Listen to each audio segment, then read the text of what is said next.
Belum. Robi, Siti Nurhaliza. Hadir, Bu. Ya.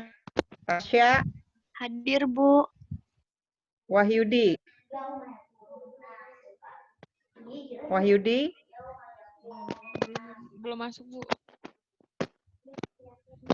Wido. Wido mana Wido? Ada. Oke. Saya konfirmasi dulu kehadiran ya di grup.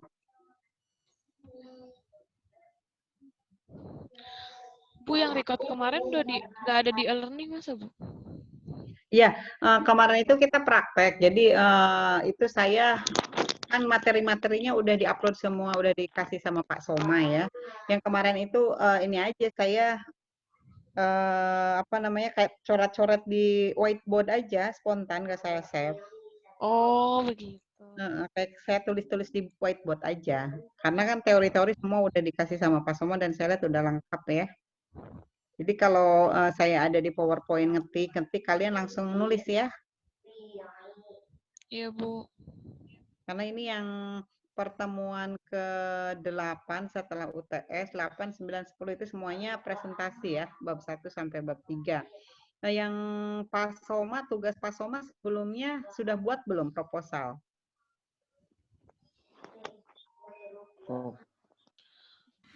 Proposal. Mungkin ya? Belum, Bu. Yang Pak Soma baru judul sama buat kerangka aja, Bu, waktu itu. Kerangka pemikiran. Iya, kerangka pemikiran. Oke, iya nggak apa-apa ya. Kita lanjut bab 1 dulu. Nanti di 3 minggu ini kita bisa sambil jalan ya. Harusnya kan bab 1, 2, 3 kalian presentasi setelah UTS. Nggak apa-apa, nanti ujiannya proposal kalian yang diutamakan ya. Tapi tetap nanti ada saya ajarkan analisis datanya, tapi mungkin nggak bisa maksimal ya. Seperti kelas sebelumnya.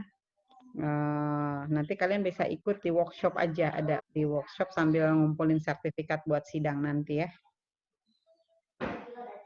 Ya, Bu. Nanti kalau nggak salah tanggal 9 mau ada workshop statistik software. Kebetulan saya yang in charge-nya. Nanti duluan aja 9 Mei. Kalian cepat aja daftar karena ini juga dibuka untuk luar ya, untuk eksternal. Sementara kapasitas peserta terbatas hanya 90.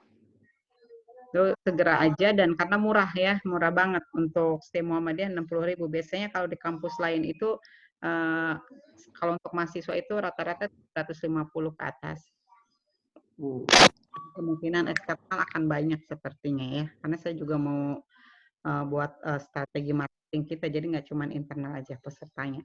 Kemudian nanti ada peserta juga dari semester 8 yang sedang skripsi, jadi duluan aja ya. Dibuka pendaftarannya segera aja. Nanti softwarenya saya kasih tahu untuk download di Smart PLS ya, setelah teman-teman yang lain nanti presentasi.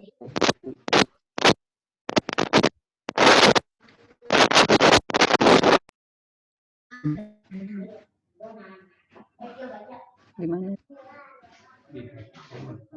Oh ya udah lihat aja. Oke, bentar ya ada iklan dulu. Mohon maaf, Bu. Ya. Kami yang ikut lagi proses skripsi ini boleh ikut nggak, Bu? Oh, ada yang sit in ya? Boleh, boleh. Nanti segera daftar aja ya. Nggak, untuk ini kan ini mata kuliah untuk yang mahasiswa semester 6 ya, Bu? Ya. Kami boleh ikut. Boleh, boleh. Nah, boleh. Saya kan sudah buka juga ke Pak Rizal ya untuk info di semester 8 ya. Boleh ya. Nah, nanti kalau pas ada dibuka pelatihan software segera aja ya karena kapasitasnya terbatas. Tapi kalaupun nanti membludak yang daftar kemungkinan akan diadakan di 2 sesi ya. Untuk mungkin Sabtu berikutnya atau bisa dibagi 2 waktu. Sebentar.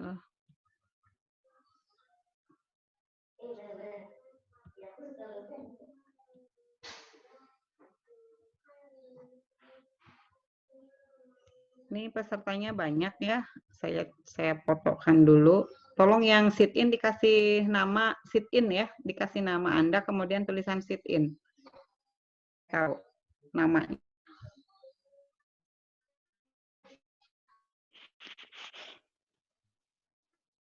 Oke, Nida siap-siap presentasi ya, nanti saya share dari file saya.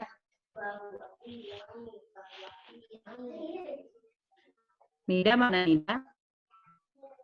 Hadir, Bu. Oke, Nida nanti siap-siap ya. Setelah Nida, Dini tadi Dini hadir ya, Dini. Oke, kita akan mereview 3-5 artikel hari ini. Saya sudah lihat kesalahan atau bukan kesalahan ya, kekurangannya kurang lebih teman-teman sama kok. Jadi kalian siapkan catatan ya, siapkan pulpen, siapkan kertas, karena kalau misalkan saya ketik-ketik di PPT itu analoginya sama kayak saya menjelaskan di papan tulis ya, di whiteboard. Oke, Nida, saya share screen-nya dari sini aja. Nida. Oke, Nida.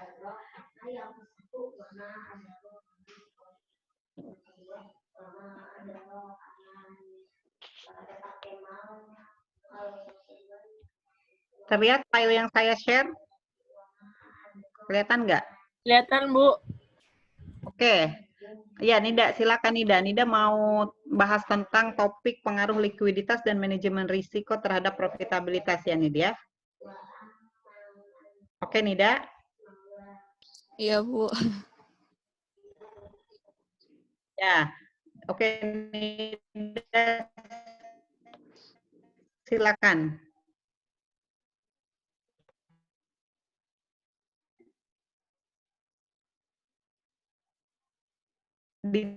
Singkat aja ya. Ini apa yang dijelasin, Bu? Aja.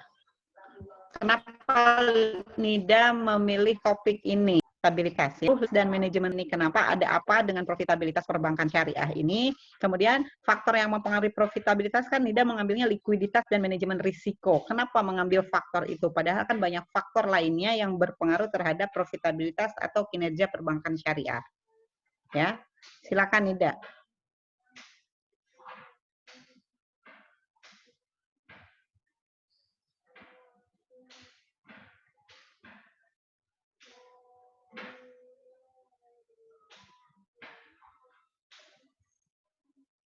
Halo, Nida?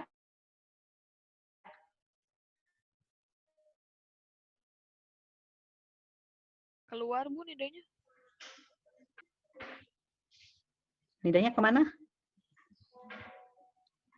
Keluar. Mana Via, Nida? Nidanya, oh ada tuh Nida. Tapi dia mute. Oh, mute dia. Kan Di unmute dulu gitu. Coba di chat, di chat.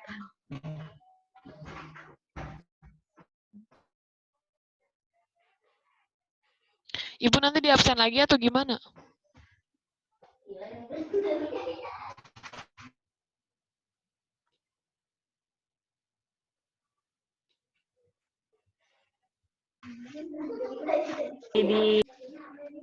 Waduh, kenapa ini coretan banyak?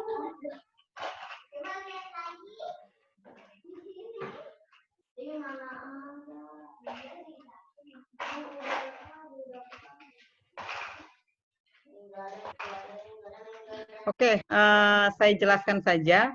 Di sini Nida mengambil profitabilitas sebagai dependent variable. Nida tolong dicatat dan lain-lain teman-temannya juga dicatat ya. Yang pertama dibahas itu adalah dependent variable yang merupakan isu sentral perusahaan. Yang dikompain lagi ya.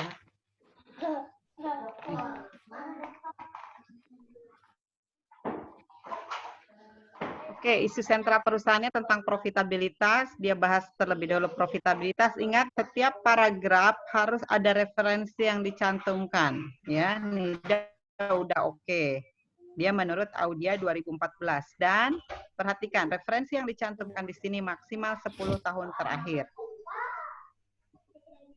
Nah, return on asset, dia menggunakan return on asset untuk proksi profitabilitas ya di perbankan dibandingkan profitabilitas lainnya. saran saya nanti untuk NIDA, untuk di perbankan syariah, selain menggunakan return on asset, gunakan juga indikator lainnya. Karena di perbankan syariah itu menggunakan profit sharing ya, tidak seperti konvensional. Jadi selain return on asset, gunakan juga proksi lain dari profitabilitas. Profitabilitas itu adalah salah satu alat ukur kinerja ya. Alat ukur kinerja lainnya ada likuiditas, ada solvabilitas, ada aktivitas baiknya. Nanti NIDA profitabilitasnya diganti menjadi kinerja saja ya, kinerja perbankan. Oke. Berikutnya setelah berbicara tentang profitabilitas, kemudian NIDA berbicara yang mempengaruhi manajemen perusahaan telah ditetapkan dalam mengukur profitabilitas ini yang dipengaruhi oleh beberapa faktor seperti likuiditas dan manajemen risiko. Determinan atau faktor yang mempengaruhi profitabilitas atau kinerja perbankan tidak hanya likuiditas dan manajemen risiko. Harusnya di sini dijelaskan secara teori ya, faktor apa saja yang mempengaruhi profitabilitas. Terlepas nanti kalian mau mengambil hanya 2 independen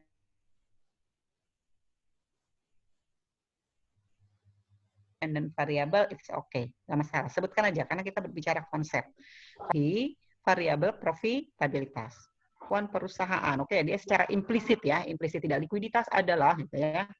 Karena kalau eksplisit itu nanti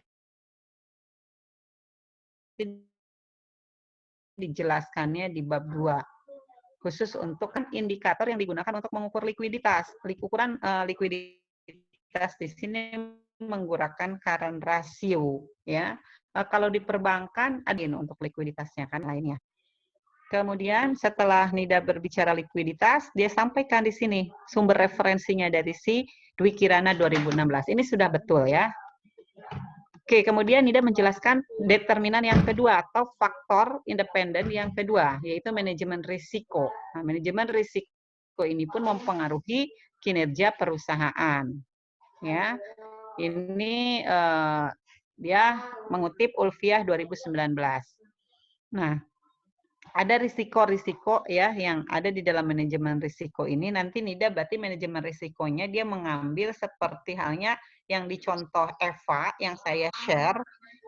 Dia menggunakan mekanisme corporate governance terdiri dari independensi, kemudian komite audit ya. Nah, NIDA juga menggunakan risiko kredit, risiko likuiditas, risiko operasional. Berarti nanti NIDA manajemen risikonya beranak ya, H2A, H2B, H2C. Oke, hipotesis kedua A, hipotesis kedua B, hipotesis kedua C. Karena menggunakan 3 indikator seperti yang dicontoh di Evanilia ya. Kemudian, nah ini yang saya maksud. Ketika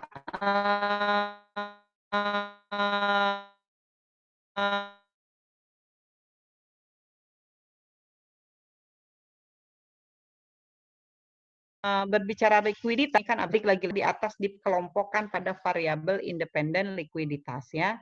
Jadi selain current ratio, NIDA pun menguji loan to deposit ratio atau LDR. Ini ya, ini karakteristik likuiditas di perbankan itu menggunakan loan to deposit ratio ya, kemampuan bank dalam membayar kembali penarikan yang dilakukan oleh deposan.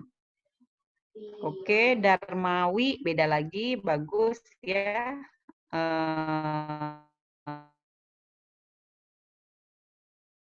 Ibu putus. Karena yang kalian Ibu suaranya putus-putus, Bu, maaf. dari jurnal fisik. Putus-putus. Yang lain gimana? Jelas nggak? Sama, Bu, semuanya putus-putus. Sama putus-putus. Putus-putus, Bu. Kurang dengeran tadi. Maaf, Bu. Oke, nggak apa-apa. Iya. Ntar saya ganti hotspot.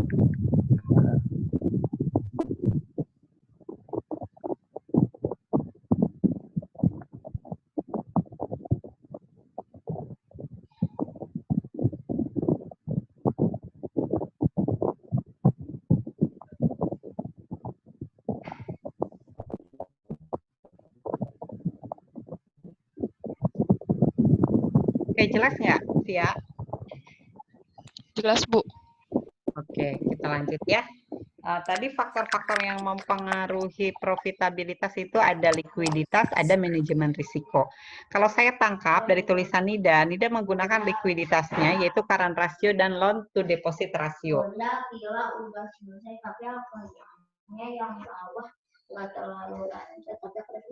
Oke, dilancarin lagi adik. Ya, iklan lewat dulu ya. Oke, manajemen risikonya dia menggunakan 3 ya. Nah, risiko operasional merupakan risiko yang disebut balik lagi. Jadi harusnya likuiditas, risiko, bicaranya jangan dipisah-pisah ya. Jelas nggak, Via? Jelas, Bu. Oke, Jelas, kemudian Bu. dia jelaskan perbankan. Dia tuh mau membahas di bank atau boleh juga Nida meletakkan perbankan di atas ketika berbicara kinerja perbankan. Boleh ya. Nah, perbankan syariah merupakan bla bla bla. Dia berarti mulai berbicara di unit analisisnya. Dia akan meneliti di perbankan syariah. Mulai dia jelaskan tentang fenomena. Jadi urutannya sudah betul. Ada konsep, ada fenomena. Ya. Fenomena. Fenomena nih yang kemarin ada yang nanya saya, nah nyari-nyari si fenomena ya, nemu-nemu. Nih, di bawah ini adalah satu fenomena yang terjadi pada profitabilitas Bank Permata dan BNRI tahun itu yang pada grafik. Nah, ini terjadi fluktuasi ya. Nah, ini bisa di-state sebagai permasalahan, apalagi di yang tahun 2016 ke 2017. Ini kebalik. Ya. 2015, oke, nggak apa-apa. 2016 mengalami penurunan dan 2018 juga mengalami penurunan untuk yang bukunya ya, tetapi return on asset-nya dia mengalami peningkatan dari negatif menjadi positif. Loan to deposit rasionya juga fluktuasi ya. Nah, profitabilitasnya nanti bisa tidak hanya mencari dari ROA nih ya, ada lagi. Kemudian ini dijelaskan sebagai fenomena ya. Nah, kemudian Nida menjelaskan tentang gap reset ya, gap reset. Menurut penelitian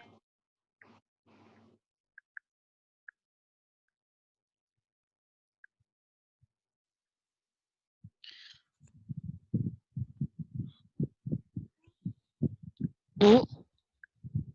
Oh, nggak ada suaranya, Bu.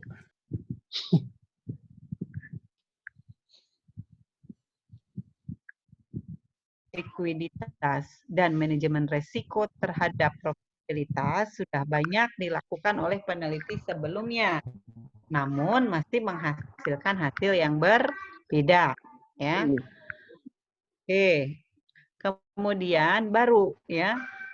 Penelitian yang dilakukan oleh Dewi 2016 mendapatkan bahwa likuiditas berpengaruh positif terhadap profitabilitas, sedangkan yang dilakukan oleh Andayani mendapatkan bahwa likuiditas berpengaruh negatif. Namun berbeda dengan penelitian yang dilakukan oleh Ambarwati, likuiditas tidak berpengaruh signifikan terhadap profitabilitas. Ini udah keren banget ya. Baru saya jelaskan satu kali, sudah beberapa teman-teman mahasiswa yang bagus ya, langsung membuat bab satunya udah kayak bikin skripsi ya. Mungkin yang lagi bikin skripsi juga belum tentu seperti ini. Oke, berikutnya tapi ini ada tapinya ya, sedikit aja lagi Nida tambahkan lagi peneliti yang hasilnya sama. Misalkan tidak hanya Dewi yang mendapatkan hasil likuiditas berpengaruh positif kan banyak. Misalkan Dewi 2016 titik koma, Angga 2017 titik koma, Lutfia 2018 titik koma misalkan ya, Andika koma 2019 mendapatkan bahwa likuiditas bla bla bla.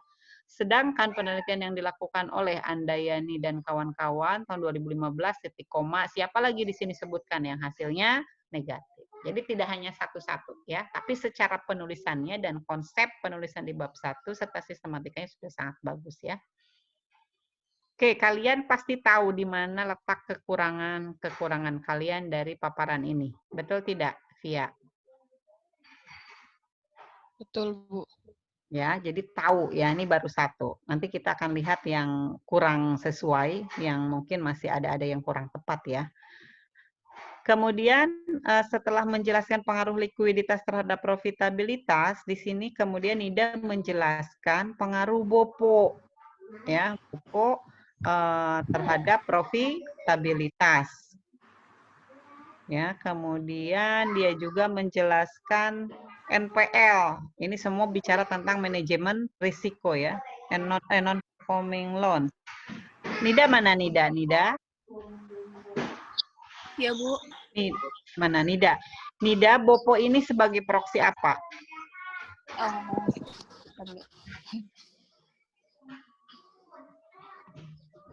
Nah, ini yang belum nyambung ya. Di atas tidak ada kita bahas BOPO, tiba-tiba muncul BOPO. Karena kalau saya tadi baca yang dibahas adalah loan to deposit ratio sama current ratio ya.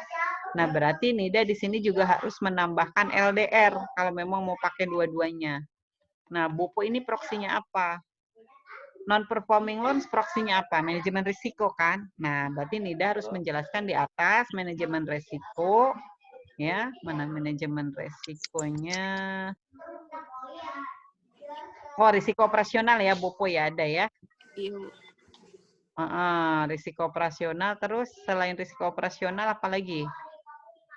Non-performing loan. Oke. Tadi saya lihat ada 3. Satunya pakai apa nih, Da?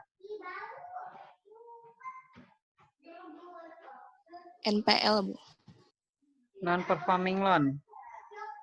Oh, risiko likuiditasnya, mau pakainya loan to deposit ratio itu biasanya dia pakainya untuk proksi likuiditas ya. Tapi nanti teorinya dilihat lagi ya, teorinya dilihat lagi. Secara penulisan ini udah sangat bagus ya. Oke. Kumpulan-kumpulan ini hasil penelitian terdahulunya juga sudah bagus, ada yang menyatakan positif, ada yang menyatakan negatif, ada yang menyatakan tidak berpengaruh. Kenapa Anda harus buat gap reset? Ini namanya gap reset ya. Kenapa Anda harus buat gap reset? Ya, minggu lalu pernah saya jelaskan untuk berjaga-jaga ketika uji hipotesis Anda tidak diterima ya. Ketika uji hipotesis di bab 4 ternyata tidak sesuai dengan hipotesis dan teori. Oh, ternyata penelitian saya memang sesuai dengan penelitian sebelumnya yang memang menolak hipotesis. Ya, di samping itu kalian pun bisa melihat argumen atau justifikasi dari peneliti sebelumnya ketika dia menolak hipotesis. Kalian bisa ATM, amati, tiru, modifikasi ya. Oke, berdasarkan permasalahan yang telah disampaikan di atas dan telah banyak perbedaan research gap dari penelitian terdahulu tentang profitabilitas, maka peneliti tertarik untuk meneliti tentang pengaruh likuiditas dan manajemen risiko terhadap profitabilitas pada perbankan syariah. Ya, langsung aja pada perbankan syariah tahun 2015-2019 yang nggak usah. Itu nanti dibicaranya di bab 3 ya, Nida ya. Oke, ini langsung.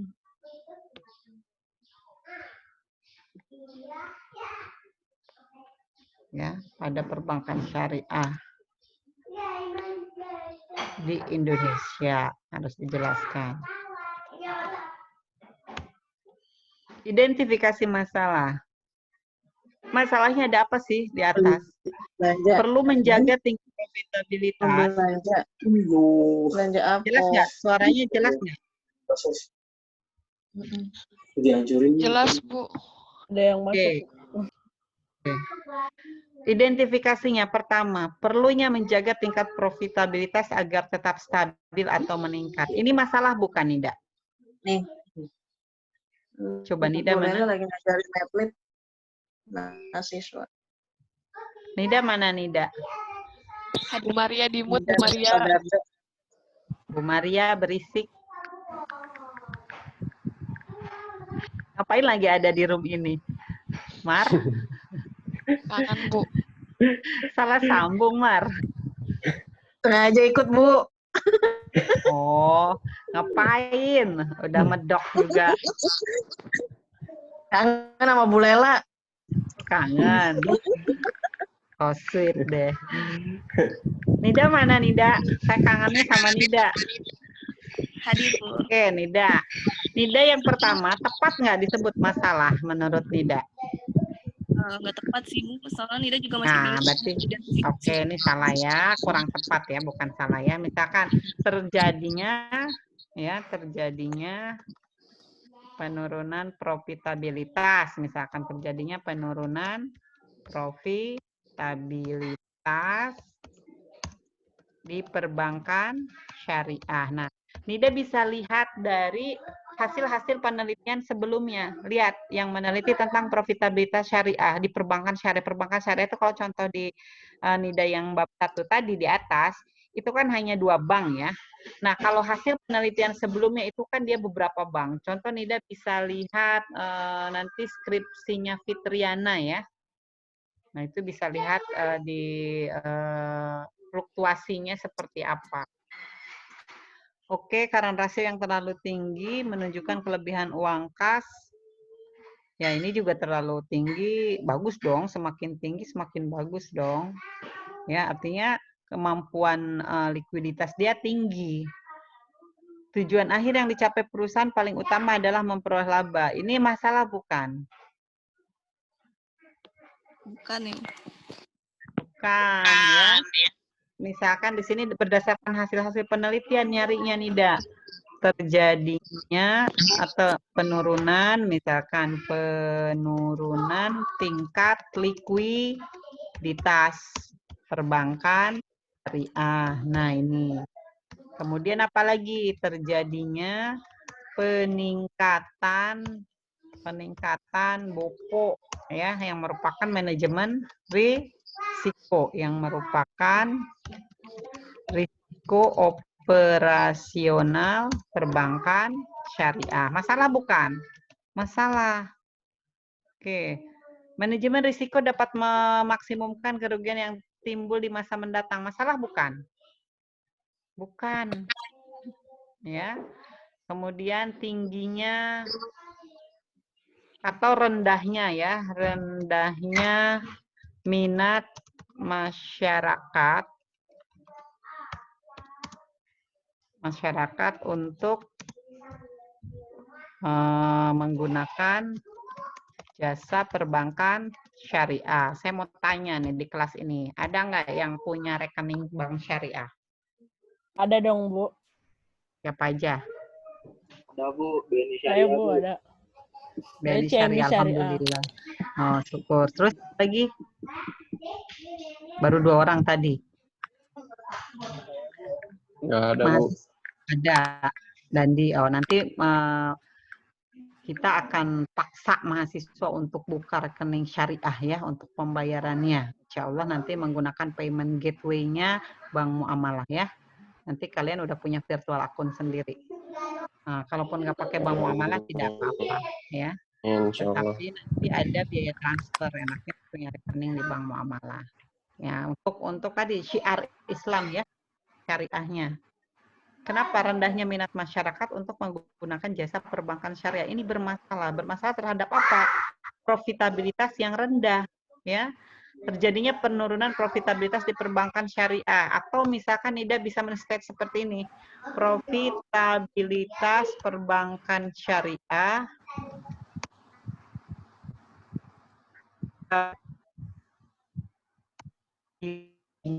perbankan konvensional. Nah, Nida tetapi di bab 1 membandingkan ya, membandingkan perbankan kinerja perbankan syariah dengan kinerja perbankan konvensional. Banyak dilihat dari OJK, kemudian dilihat dari peneliti sebelumnya juga banyak ya. Ini contoh-contoh untuk identifikasi masalah ya.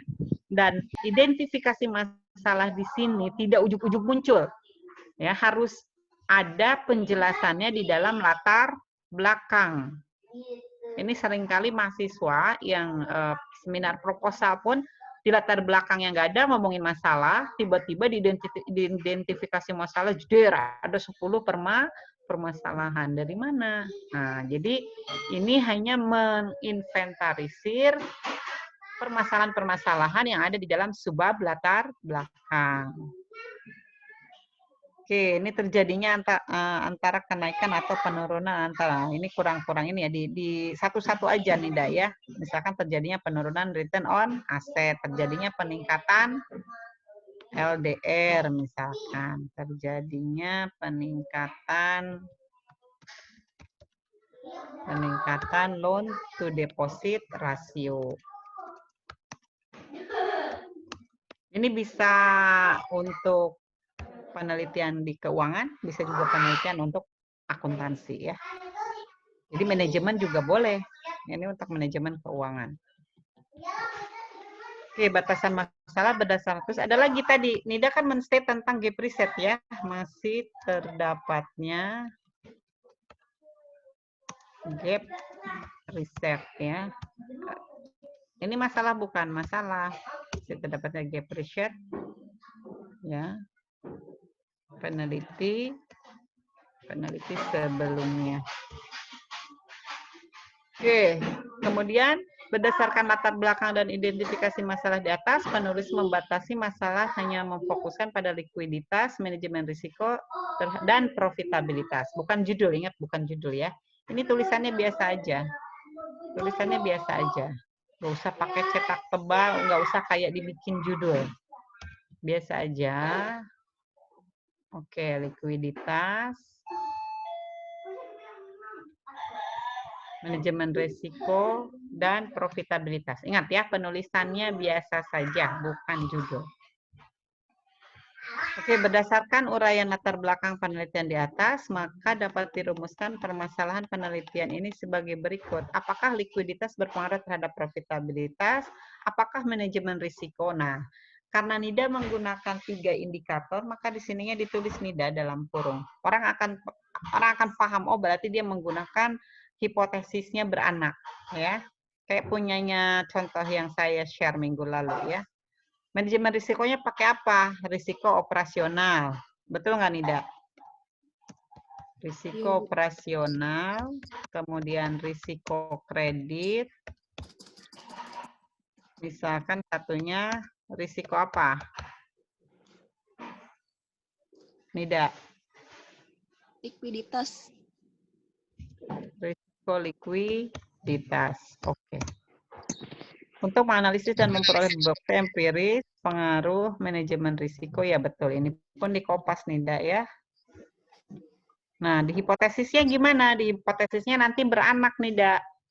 H1, likuiditas berpengaruh positif terhadap profitabilitas. Artinya semakin dia liquid, semakin bagus ya kemampuan perusahaan membayar hutang-hutang jangka pendek dengan aset-aset yang dia miliki, maka kinerjanya dijamin akan bagus ya. Itu teori pun mengatakan seperti itu. Tapi kalau ternyata hasilnya negatif, oh berarti ada something wrong di perbankan syariah. Bagaimana manajemennya? Oh, kaitkan juga dengan manajemen risiko. Ya, berarti hipotesis manajemen risiko ada H2A. Risiko operasional berpengaruh negatif. Semakin tinggi risikonya, maka profitabilitas perbankan akan menurun. Kemudian H2B, risiko kredit berpengaruh negatif terhadap profitabilitas. H2C, likuiditas berpengaruh negatif terhadap profitabilitas. Ya, paham Nida? Dikit-dikit. Oke, tujuannya sudah. Manfaatnya bagi penulis, bagi akademisi, bagi perusahaan, bagi masyarakat, bagusnya langsung aja begitu ya. Untuk akademisi, penulisnya diganti akademisi. Anda kan sebagai akademisi. Kalau bagi penulis kan kesannya secara pribadi banget ya. Sementara ini adalah hasil karya ilmiah. Jadi di sini bagi akademisi. Nah, selain buat Anda, buat nanti peneliti-peneliti yang akan datang. Itu makna dari akademisi. Ada pertanyaan sampai sini sebelum kita review yang lain? Ibu banyak yang enggak sih, ada 3 yang keluar terus nggak bisa masuk, Bu. Kenapa? Tulisannya, please wait, the meeting host will let you in soon.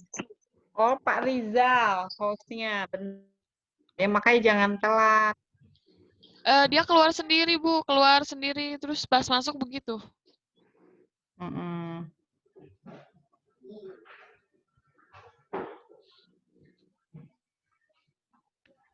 Keluar sendiri. Mm-mm. Oke, nggak apa-apa. Biasa ya, kekurangan di online seperti itu. Tapi nanti Pak Rizal rekam. Ya, Pak Rizal ya. Hostnya nggak ada, Bu. Hostnya udah lari. Bentar. Saya ambil alih deh.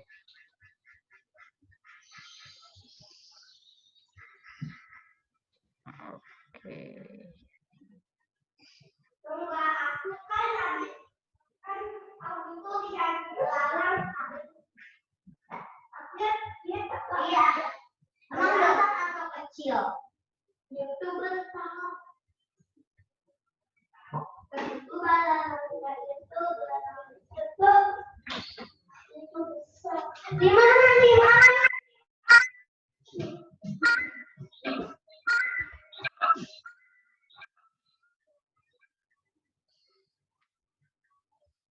Oh iya, lagi di record kok.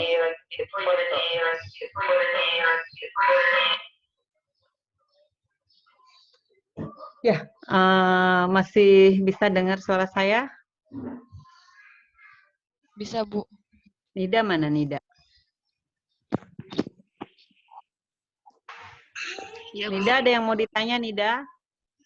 Tadi yang kata Ibu kinerja perbankan itu ditaruhnya di mana, Bu?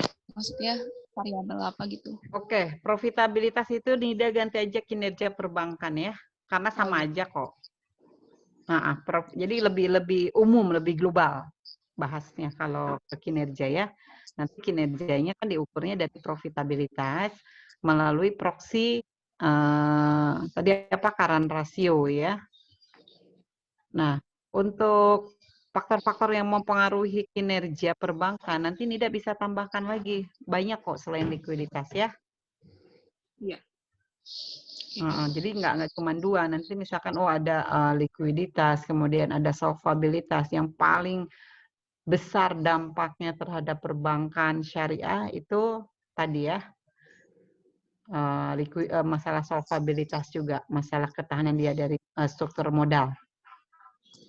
Nah itu bisa dibahas juga masalahnya kenapa struktur modal perbankan syariah ini masih terkontaminasi dengan konvensional. Kenapa? Coba lihat BRI Syariah, Mandiri Syariah, ya, kemudian BNI Syariah, lebih dari 99% itu saham konvensionalnya atau saham bank induknya, ya, sahamnya Bank BRI, sahamnya Bank Mandiri, sahamnya Bank BNI itu bisa menjadi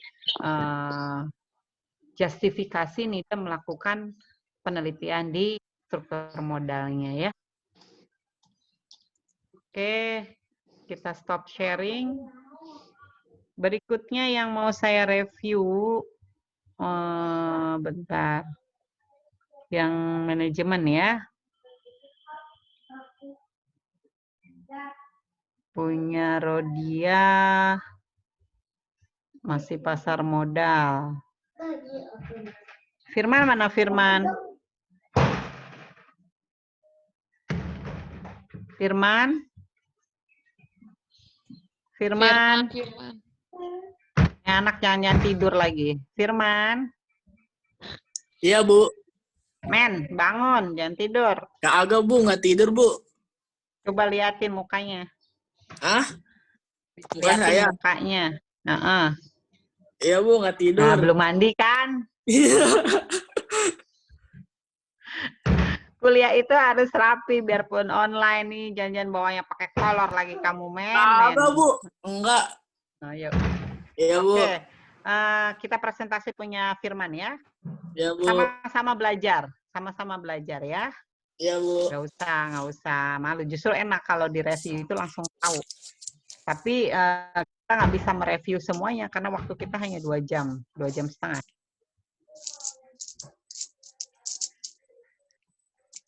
Oke, bisa kelihatan, Man? Bisa, Bu. Oke, sekarang saya mau tanya Firman, kenapa kamu ngambil topik pengaruh kualitas pelayanan terhadap kepuasan konsumen? Di mana ini? Di restoran sih, Bu. Tempat, Tulis pada restoran. iya pada Restoran restoran. apa? Restoran nasi apa? uduk sih, Bu. Di mana? Di Gondang Dia. Emang restoran dia? Iya, Bu. Rumah makan. Jadi Oke. restoran atau rumah makan? Rumah makan deh. Sama aja rumah makan sama restoran. Tahu nasi uduk aja udah. Nasi Ngomong uduk setahu saya nggak ada yang pakai restoran deh, tapi keren juga Ada kalau ada rumah yang makan, pakai Bu, restoran. rumah makan. Rumah Dia makan jual nasi Padang, uduk aduh doang. ada men. Rumah makan Padang. Nasi uduknya Rumah Betawi makan. men adanya. Nggak apa-apa rumah makan nasi uduk. Bagus dong, ini kan dia lagi bantu UMKM ya ceritanya ya. Rumah Lagi keongnya men. nyari pemodelan. Kira-kira kenapa orang misalkan pilihannya ke nasi uduk. Masalahnya ada apa dulu, Man? Pelayanannya kurang sih, Bu. Kayak Pelayanannya. kualitas pelayanannya gitu. Terus kepuasannya gimana? Jadi semakin ke sini semakin menurun sih, Bu. Sebelum ada COVID juga sih. Oh, banyak nggak Ya kalau restoran dibilang nasi sih, uduknya? Nah ini ya, penelitian ini ada berbeda ya, penelitian dengan non penelitian ketika Anda membuat makalah dan hasil karya ilmiah itu beda ya. Kalau membuat karya ilmiah itu konsepnya ada, fenomenanya jelas, dan satu lagi hasil penelitian yang dilakukan secara ilmiah bisa generalizable ya. Hasilnya bisa digeneralisasikan. Mau dimanapun ngambilnya, mau di rumah makan nasi uduk, mau di UMKM bakso atau apapun silakan. Tapi kira-kira hasil penelitian ini solving problem nggak untuk para pelaku yang membuka rumah makan nasi uduk? Ya, kita mengambil sampel di beberapa warung makan nasi uduk ya, tetapi hasil penelitian ini bisa digeneralisasikan ke seluruh ya pelaku yang membuka rumah makan nasi uduk. Itu perbedaan antara membuat makalah dengan membuat makalah ilmiah ya atau research, penelitian. Gimana, Man? ya, Bu. Bu, boleh nanya? Paham? Paham, Bu. Oke, siapa yang mau nanya? Bu, kalau misalkan kita mau bikin penelitian itu, tapi di lokasi itu sepertinya sudah terpenuhi semua, nggak ada yang kekurangannya, apa itu masih bisa diteliti, Bu? Oke, ini untuk yang sit-in ya? Iya, Pak. Iya, Bu. Oke, Mbak Windy ya. Betul, Windy ya? Iya, Bu. Tidak ada masalah misalkan di unit analisis itu semuanya perfect ya. Kita ungkit-ungkit nyari-nyari masalah padahal sebenarnya udah semuanya udah oke ya, udah perfect lah menurut dia.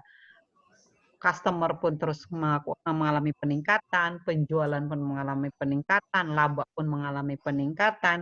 Kalau kita ungkit-ungkit masalah, misalkan kita bicara fenomenanya yang kurang sesuai karena kita ingin meneliti di situ, wah kita bisa dihajar dan bisa dipidanakan, diperdatakan oleh mereka. Hati-hati ya. Jadi jangan sampai nanti di ujungnya ada tuntutan dari unit analisis yang kita teliti.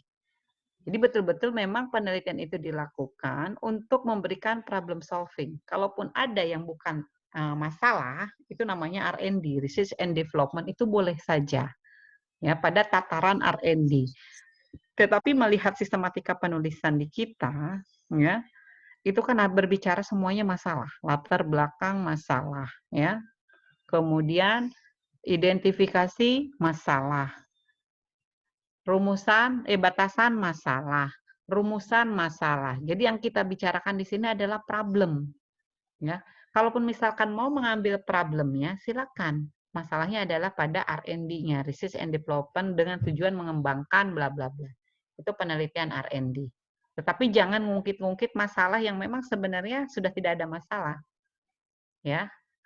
Nah, baiknya gunakan di unit analisis yang lain yang betul-betul membutuhkan solusi dari kita sebagai peneliti. Agar apa? Agar bermanfaat. Kalau untuk R&D, kita ucuk-ucuk datang di perusahaan tersebut, ya, kita nggak begitu banyak tahu permasalahan yang terjadi di sana atau mau pengembangannya seperti apa, itu kadang kurang begitu bermakna hasil penelitian kita ya. Kecuali Anda ada di dalam institusi tersebut, silakan tahu apa yang harus dikembangkan di perusahaan tersebut, itu boleh. Tapi hati-hati ya, ini harus hati-hati, Anda harus terlibat langsung di sana, karena untuk R&D ini bagusnya menggunakan MMR, Quali dan Quantitative Research. MMR itu namanya Mixed Method Research, ya. Siap, Bu. Oke, Firman? Ya, Ya, Bu. sama-sama. Men? Ya, Bu. Masih mau di nasi uduk? Nanti saya pikir lagi deh, Bu. Paling ntar saya ganti lah. Nggak apa-apa sih. Kamu kalau misalkan ini di UMKM sektor apa gitu loh, jangan Iya, di Bu. pengaruh kualitas pelayanan terhadap kepuasan konsumen pada UMKM sektor food and beverage. Wah, keren kan? Iya, Bu. Sektor makanan misalkan. Nggak apa-apa, kamu fokus di UMKM ya. Atau Iya, Bu. misalkan Firman mau neliti tentang sekarang kan lagi COVID nih boleh ya siapapun nanti mengambil idenya ya. COVID-19 ini merubah perilaku ya, merubah paradigma berpikir masyarakat yang terbiasa mereka tidak menggunakan IT atau teknologi informasi, komunikasi mereka lakukan secara face to face ya.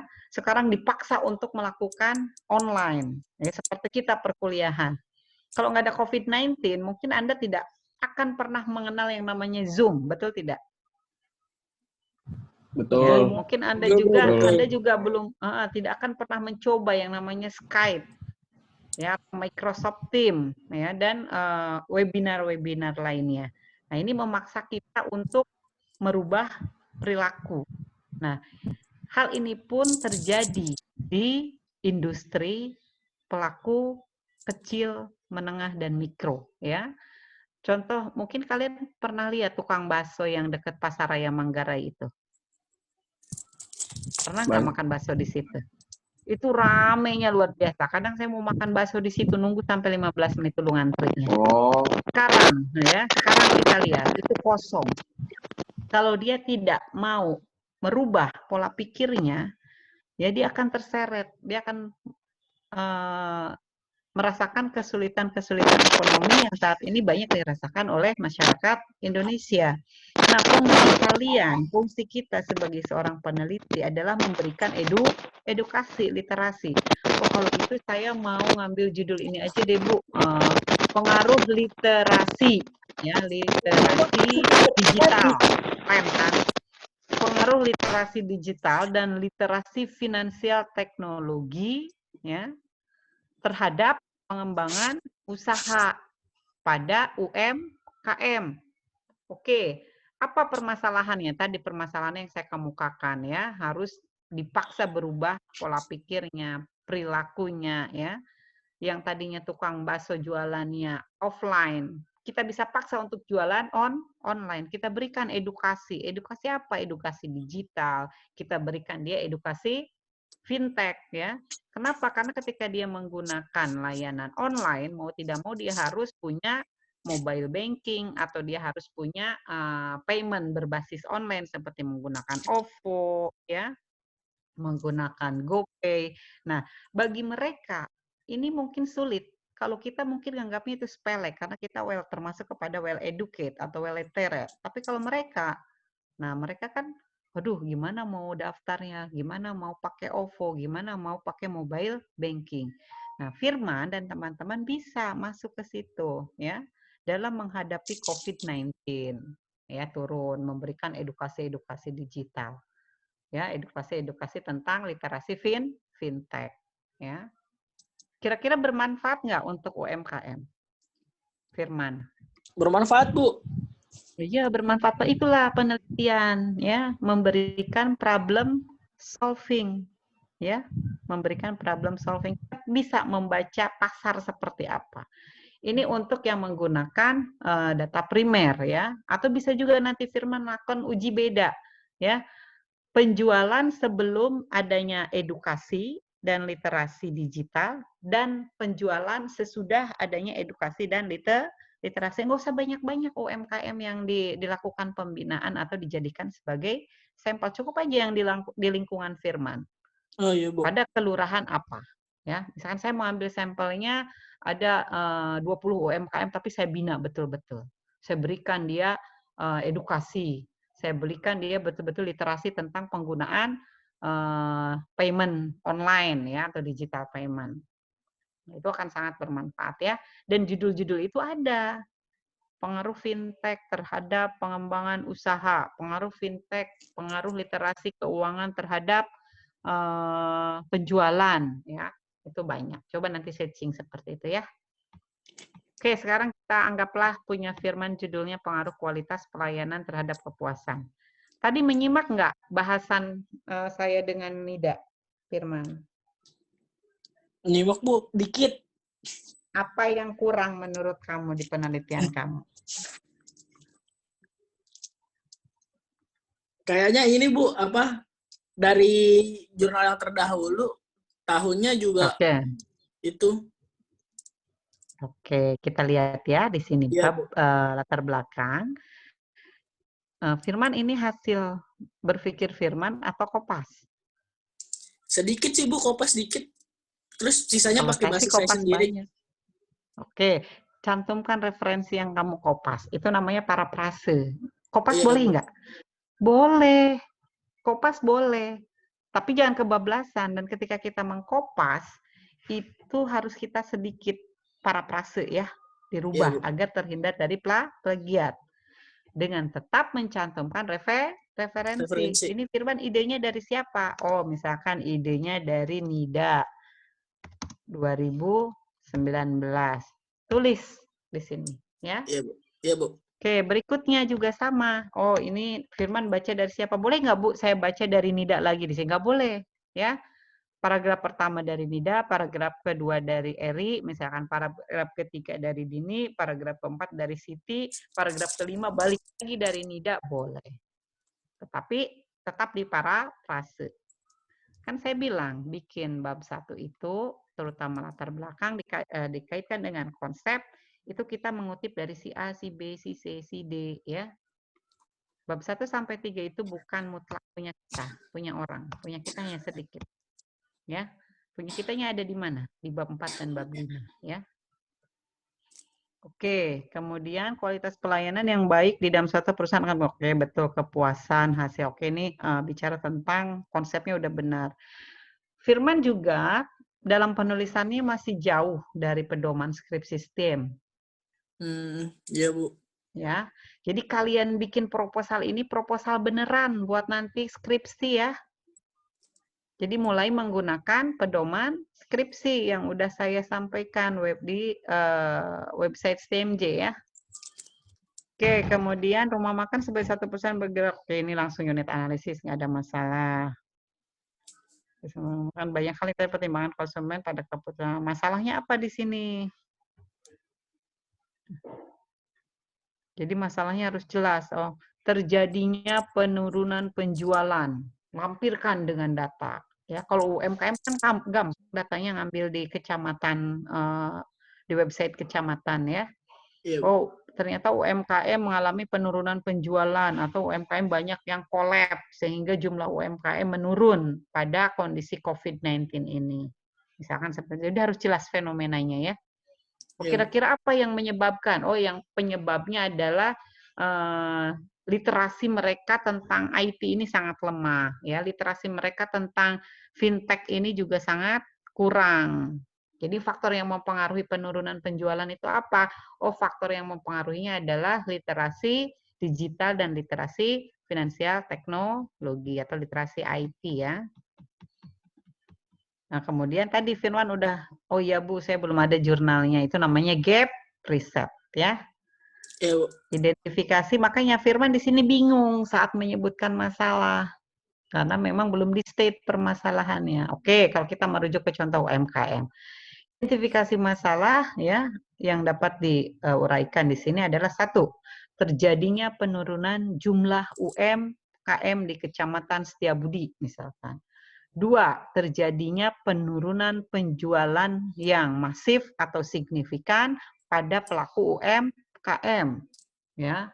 Tiga, ternyata yang mempengaruhi itu adalah minimnya literasi digital para pelaku UMKM. Ya.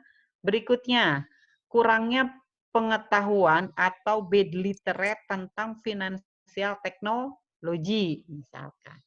Berikutnya, masih terdapatnya gap riset. Apalagi masalahnya kira-kira? Terjadinya COVID-19. Berikutnya apalagi? Ternyata terjadinya penurunan ekonomi. Nah, itu sebutin aja masalah-masalahnya, tetapi dibatasin ya. Kita tidak meneliti semua masalah yang tadi kita sebutkan, tetapi kita membatasi. Penulis membatasi hanya pada masalah penurunan penjualan, ya, kemudian literasi digital dan literasi finansial teknologi atau literasi IT ya. Rumusannya apakah kualitas oke ini udah benar. Kalau cuma satu nggak usah pakai sebagai berikut. Satu, apakah kualitas? Nah kalau ada satu berarti ada tulisannya dua ya. Oh iya Bu. Iya. Tujuan juga sama, langsung aja. Tujuan penelitiannya adalah untuk menganalisis dan memperoleh bukti empiris pengaruh kualitas pelayanan terhadap kepuasan konsumen. Kontribusinya untuk akademisi, ya Anda sebagai akademisi jangan penulis. Oh, iya. Oke, untuk perusahaan, untuk masyarakat, untuk pemerintah. Misalkan kita bicara tentang tadi fintech ya. Wah, di sini kita kasih masukan nih untuk pemerintah. Pemerintahnya dari mulai pemerintah di kelurahan, kecamatan, pada Kementerian UMKM. Oke, Men? Iya, Bu. Ada yang mau ditanyakan?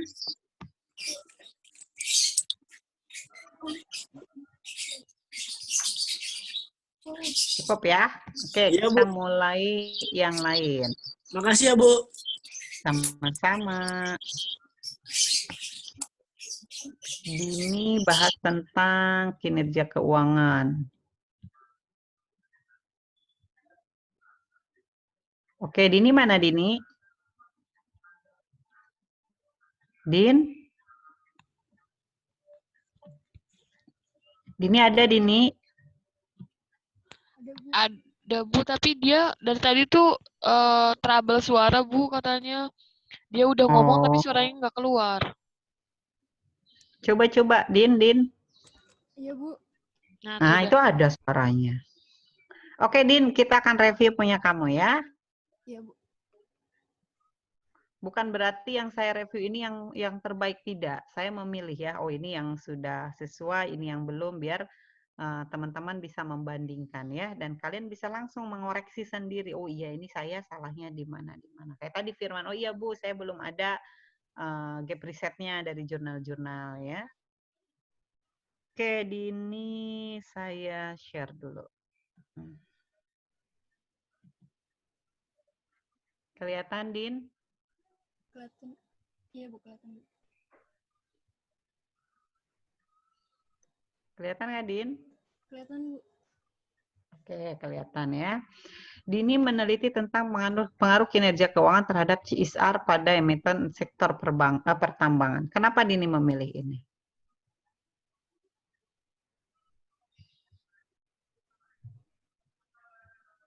Oke, ini alasan ya. Dan selalu ditanya di dalam sidang, proposal, ataupun skripsi. Kenapa Anda memilih topik ini? Itu pertanyaan yang paling dasar dan paling banyak. Ya. Oh, saya meneliti ini karena tertarik, Bu. Oh, bukan tertarik, karena memang ada masalah. Oh, di sektor pertambangan ini banyak sekali meninggalkan bla bla bla ya, seperti kasus Freeport, ya, galian-galian yang memang ditinggalkan begitu saja. Itu kan buruk sekali ya.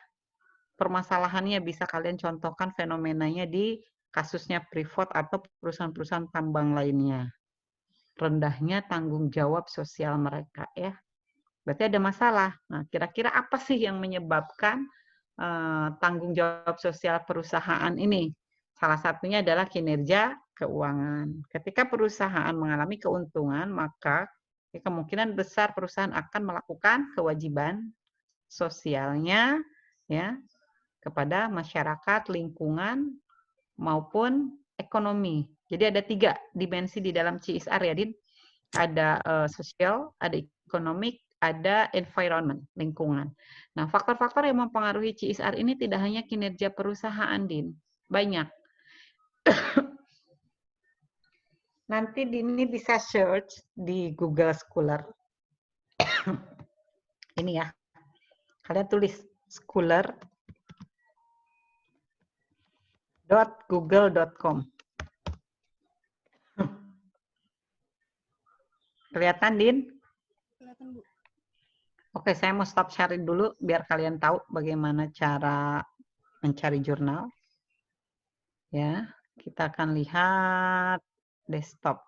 Nah, desktop.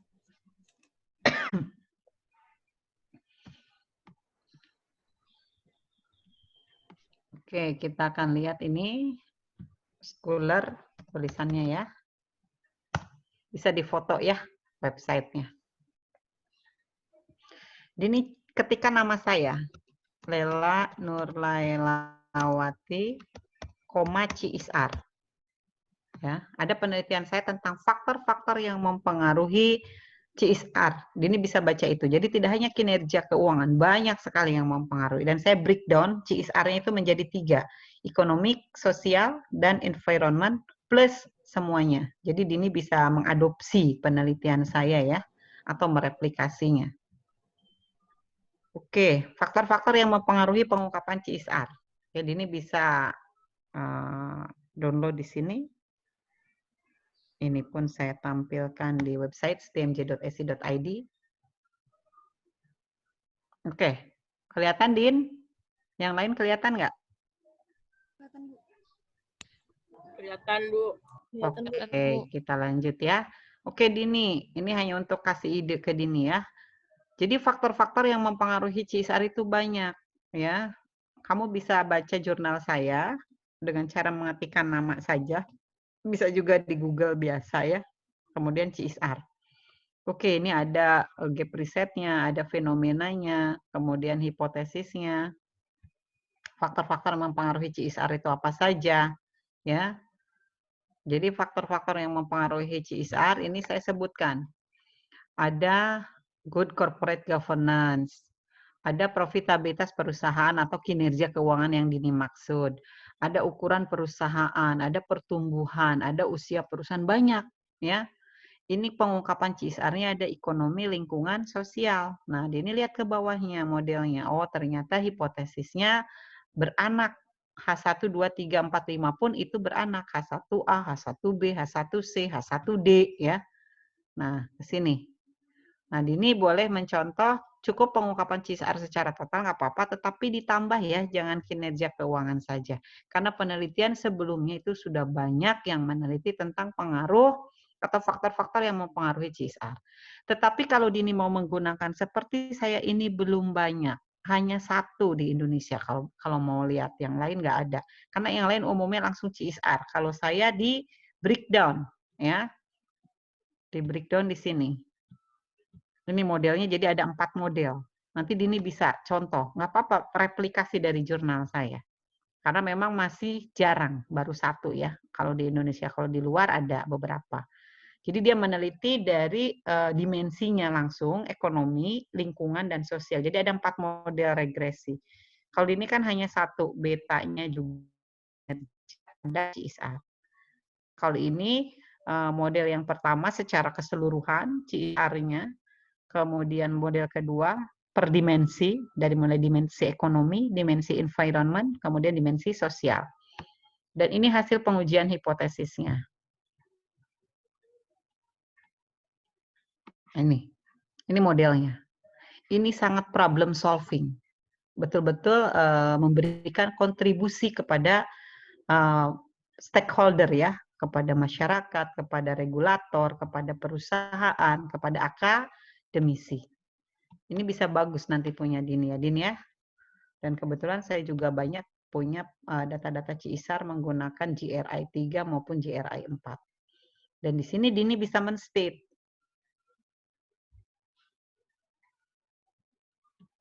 bisa men-state atau menyatakan penelitian ini masih jarang dilakukan atau masih sedikit penelitian yang meneliti tentang faktor-faktor yang mempengaruhi CSR, ya.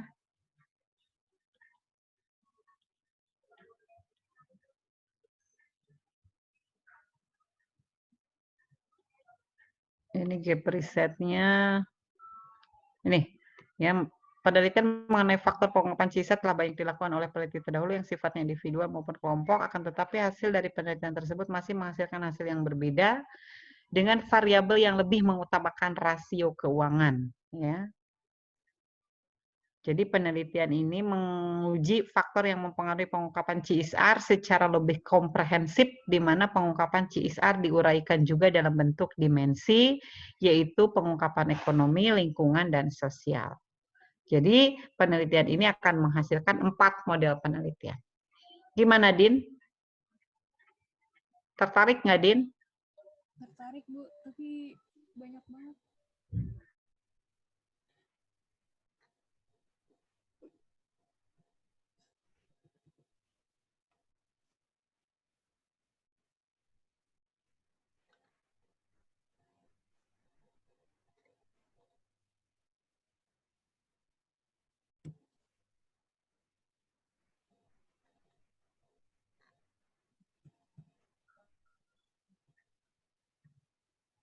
Via? Iya, Bu. Oke.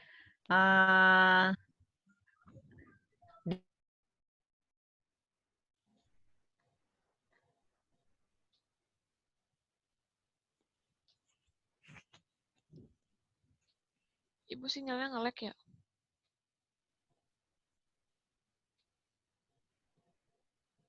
Dini, Iya, Dini pakai headset nggak? enggak. Pantas suaranya kecil. Mana Rodia? Oke, sekarang saya mau lihat dulu mukanya semua ditampilkan dulu. Videonya diaktifkan dulu semua. Tolong diaktifkan dulu semua. Videonya tolong diaktifkan dulu semua. Ya, iya. Terus. Yang lain? Ini absen. Ayo. Jadi kalau kalian nanya saya udah kenal. Nazwar mana Nazwar? Bu, lagi di jalan, Bu. Maaf, ini saya lagi di jalan. Tapi monitor ya tadi ya. Iya, Bu. Tadi lagi di kerjaan, ini mau pulang. Oh. Windy, Nida, mana yang lain? Yang lain nyalakan dulu, yang lain. Ini absen kedua ya, absen kedua. Karena tadi ada yang belum saya absen.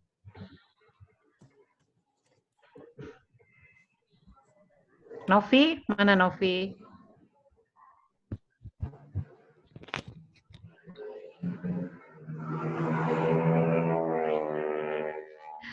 Fahmi, kamu ngapain, Fahmi? Pulang kerja. Lagi di jalan, harus pulang, Bu. Dari kerjaan. Oh gitu. Oke, yang lain, ayo.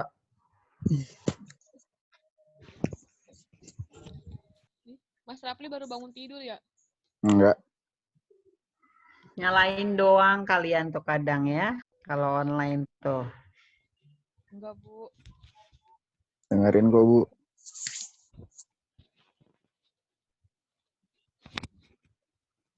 Lita mana Lita? Nida?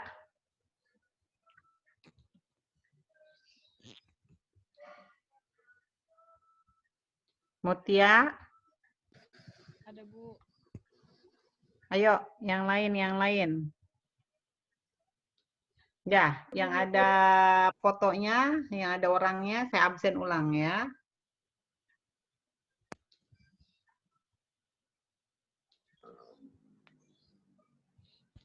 Oke.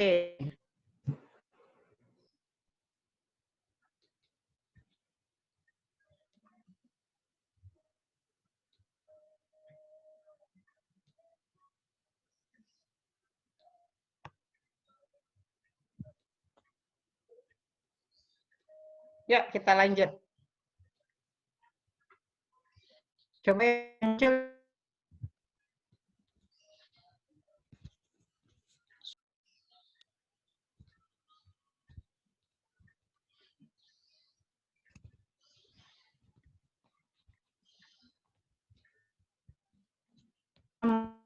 punya Suaranya, Bu. Putus-putus, Bentar, Bu. Rodia. Nggak kedengeran. Belum.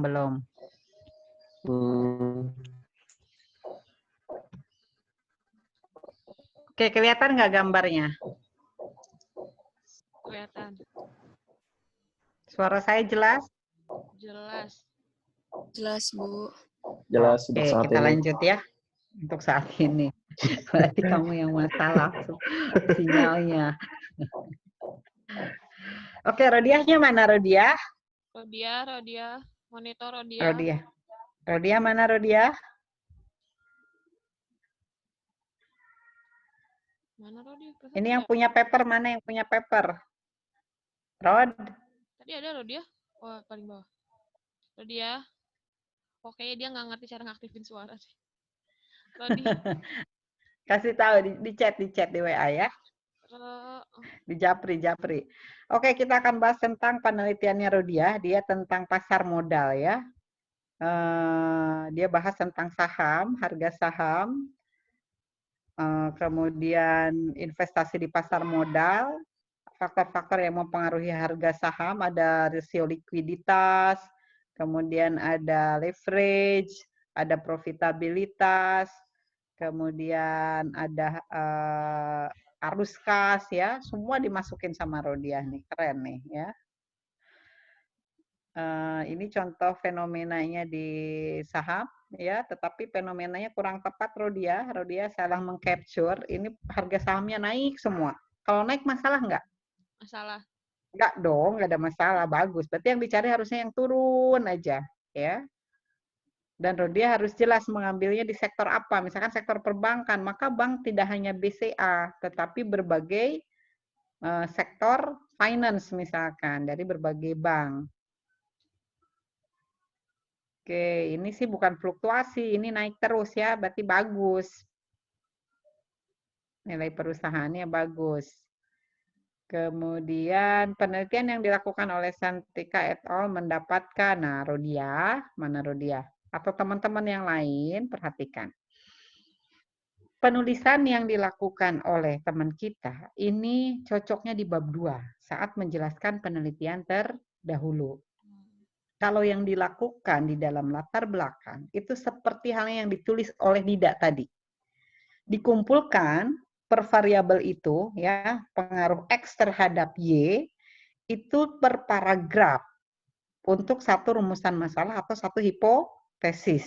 Ya, penelitian tentang current ratio terhadap ya harga saham telah banyak dilakukan oleh peneliti sebelumnya, namun masih menghasilkan hasil yang berbeda. Ya, Santika et al. 2020, Wati 2019, Nida 2018 menunjukkan bahwa current ratio berpengaruh positif terhadap harga saham. Namun berbeda ya hasil penelitian yang dilakukan oleh misalkan ya Firman 2016, Eri 2018, Rizal 2020 yang menyatakan bahwa current ratio berpengaruh negatif terhadap harga saham. Ya.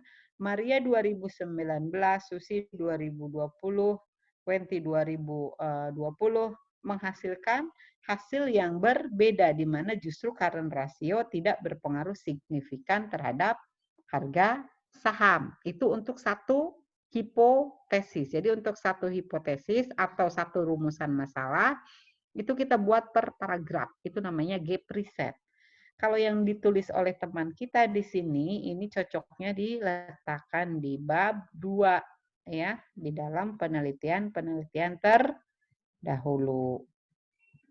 Karena dia menjelaskan satu-satu hasil penelitian, ini bukan gap preset namanya. Ya, tinggal kopas, Rodiah nanti pindahkan ke bab 2. Bab 1 yang ditulis di bab 1 hanya ringkasan hasilnya saja yang searah, yang tidak searah, dan yang tidak signifikan. Ya, paham? Via, bisa dengar? Bisa, Bu. Oke, Eri? Nah, ini penelitian yang dilakukan, Iya, Bu. ini di bab 2 ya. Oke, ini Rodiah ya. Oke, Rodia. Jadi nanti ambil fenomena yang umum berbicara tentang bank. Rodia mau ambil di mana? BUMN.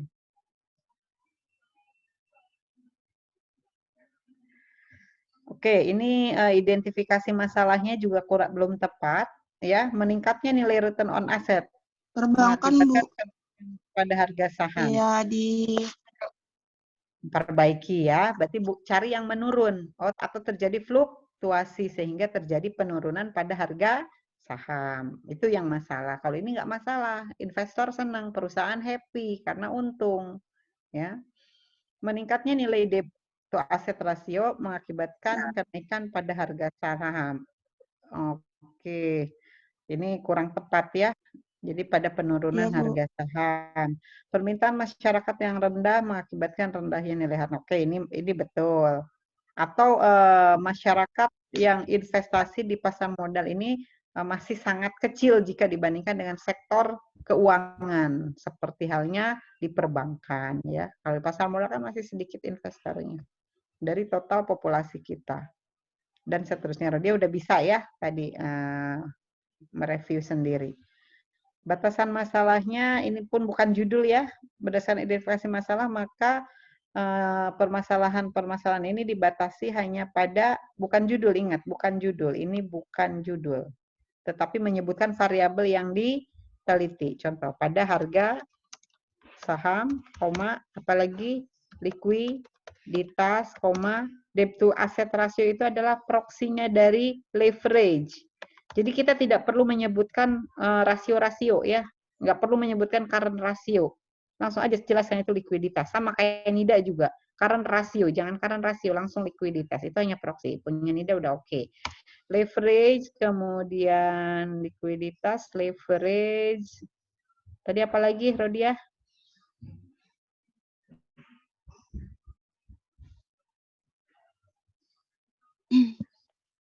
Harus kas ya, cash flow, dan lain sebagainya. Nah, untuk rumusannya, saya lihat rumusan dari teman-teman udah bagus ya. Artinya paparan yang kemarin itu semua sudah paham ya. Tujuannya juga udah betul semuanya. Yang kurang tepat itu adalah di dalam penulisan latar belakang. Saya akan memberikan gambaran terkait isu-isu yang menarik dan up to date untuk kalian teliti nanti. Nah, sekarang kan lagi musim COVID-19 ya. Kira-kira pasar modal terdampak tidak, Rodia? Silakan, ada yang bisa jawab. Terdampak tidak pasar modal dari COVID-19 ini? Dampak, Bu.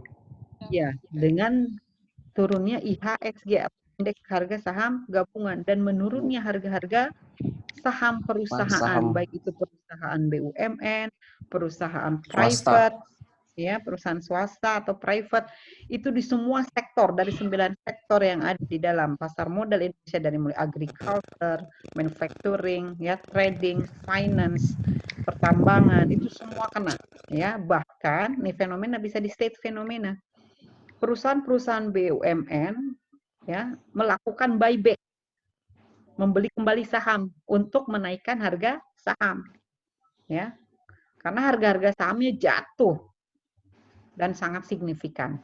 Nah, ini bisa disertai dengan grafik-grafik penurunan harga-harga saham dari seluruh sektor yang ada di Indonesia dengan melihat publikasi dari OJK. Ini sangat menarik dan up to date dibandingkan faktor-faktor yang mempengaruhi harga saham ini sendiri.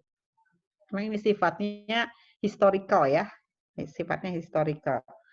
Nah, kalau yang sekarang yang lebih tepat, silakan siapapun yang mau meneliti boleh, ya. Kalian meneliti nggak usah banyak-banyak, ya. Bagaimana harga-harga saham dan return saham sebelum dan sesudah COVID-19 ini. Kalian bisa mengambil 2 bulan di tahun 2020, datanya ada di Yahoo Finance, data harian harga saham ya. Return sahamnya kan kalian bisa ambil dari harga saham hari ini dikurangi harga saham kemarin dibagi harga saham kemarin, itu return saham. Ya, kalian bisa menganalisis perbedaan hanya melalui uji beda, ya. Dan rumusannya pun gampang. Apakah terdapat perbedaan harga saham sebelum dan sesudah COVID-19? apakah terdapat perbedaan return saham sebelum dan sesudah terjadinya COVID-19? Atau pada saat ya. Kalau nanti kan kalian insya Allah sudah terbebas semua dari musibah COVID-19 ini ya saat skripsi nanti. Amin ya. Kalau sekarang mungkin judulnya seperti ini, perbedaan harga saham dan return saham sebelum dan saat terjadinya COVID-19. Menarik nggak? Menarik ya, update dan memberikan problem solving. Kira-kira apa yang harus dilakukan oleh investor? Investor jangan panik jual saham, karena ingat, investasi saham itu adalah jangka panjang. Ya, kondisi ini tidak mungkin selamanya terjadi. Ya, ketika pasar sudah kembali normal, ya itu harga-harga saham pasti naik lagi. Jadi nggak usah panik. Investor nggak usah latah sama-sama ikut-ikutan jual saham. Nah, yang punya duit mendingan beli saham. Saham-saham yang mana? Saham-saham yang ada di LQ45 atau Jakarta Islamic Index yang likuiditasnya dan volatilitasnya tinggi. Nah, itu bagus nanti problem solvingnya. Ya, boleh Rodia, misalkan Bu, saya mau ganti deh tentang uji beda ini. Berarti hipotesisnya nanti uji beda, tidak uji pengaruh. Nah, uji beda ini nanti akan kita bahas juga di saat pelatihan software statistik tanggal 9 Mei ya. Ada uji beda, ada pengaruh ya, atau uji kausalitas, ada deskriptif, uji hipotesis, ada nanti di tanggal 9 Mei. Oke, ini udah betul, hanya tadi kekurangannya. Jika mau kalian mengadopsi tadi topik-topik update yang saya sampaikan, silakan ya. Seperti halnya literasi informasi teknologi dan literasi fintech terhadap peningkatan UMKM ya, atau terhadap penjualan UMKM, atau terhadap keberlangsungan hidup UMKM. Nah, itu lebih bagus lagi. Peneliti-peneliti sebelumnya sudah ada, tetapi COVID-19-nya ini yang nggak ada. Oke, ada pertanyaan dulu untuk 3 contoh cukup ya. 3 contoh kalian sudah bisa mereview kekurangan-kekurangan kalian ya. Ada pertanyaan sebelum saya lanjut ke bab 2? Oke, setelah perkuliahan ini kalian langsung revisi bab 1, kemudian setelah saya jelaskan bab 2, kalian revisi bab 1-nya lanjut bab 2. Jadi minggu ketiga itu bisa selesai bab 1, 2, dan 3 ya. Jadi Desember ya. Amin. Amin. Yang lagi skripsi malah belum pada sempro nih, udah diperpanjang 18 April, 10 Mei, masih aja nyari yang injury time ya. Nih yang sit in mana nih, yang sit in nih? Aku nggak ada suaranya sih, nggak didengerin dong. Bu, berita. Ada contoh yang siang nggak, Bu? Sistem informasi akuntansi. Iya, Bu. Contohnya judul apapun, tentang pengaruh bukan, uji tentang pengaruh? Iya sih, Bu, sama kayak mungkin evaluasi gitu sih. Oh, kualitatif ya dia ya? Iya. Oke, kalau kualitatif itu kan deskriptif ya. Untuk deskriptif itu kan nggak uji pengaruh, dia hanya mendeskripsikan. Tetapi untuk skripsi ini harusnya uji pengaruh. Oh, Contoh pengaruh aja ya, misalkan Bu, nanti ya? ya terhadap kualitas laporan keuangan. Misalnya saya contohkan satu artikel yang mau publish di jurnal akuntansi. Kedengeran nggak? Kedengeran kok, Bu. Ya. Oke, nanti saya kasih contoh ya tentang SIA ya. Boleh, Bu. Dari tadi soalnya kayak keuangan semua gitu. Kebetulan nih saya mau saya ngambil SIA gitu sih. Yang tadi itu bisa masuk akuntansi juga, akuntansi keuangan. Akuntansi juga, akuntansi keuangan. Akuntansi keuangan ya bisa. Sebenarnya itu variabel itu mau apapun itu sama, konsep penulisannya sama, sistematikanya sama, cara-caranya sama, hanya beda variabel.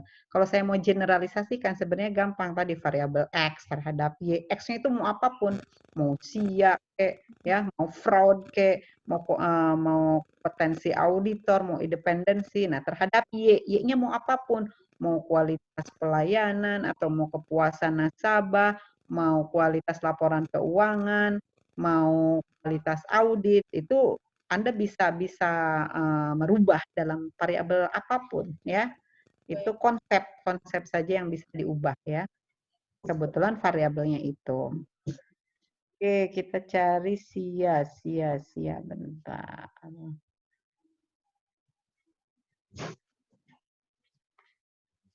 Saya buka dulu. Ibu Via boleh nanya nggak? Boleh. Kenapa, Via? Mana ya, sebentar.